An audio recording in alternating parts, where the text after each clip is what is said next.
Sa ngalan ng Ama, ng Anak, at ng Espiritu Santo. Ang manangin Yahweh El Shaddai, ang Diyos na makapangyarihan sa lahat. Muli po sa pangalan ni Kristo Jesus na aming Panginoon at tagapagligtas, inaanyayahan po namin ang Espiritong Banal na maghari sa pagtitipong ito.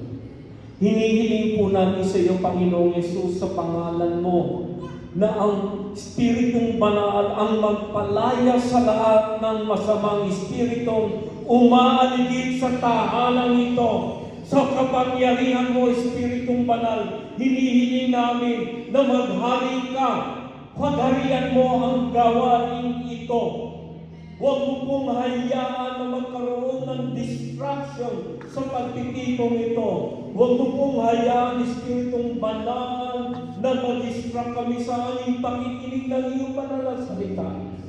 Espiritong Banal, sa kapangyarihan mo, lukuban mo po ng iyong banal na dugo ang tahanan ito.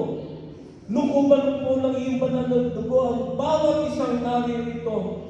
Buksan mo po ang puso't isipan ng bawat isa na handang tumanggap ng iyong mga salita. Mga salita mo na siya namin kailangan.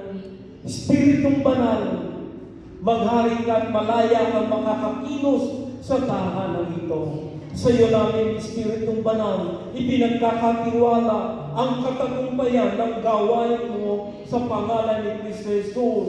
Amen. Sa ngalan ng Ama, ng Anak, at ng Espiritu Santo.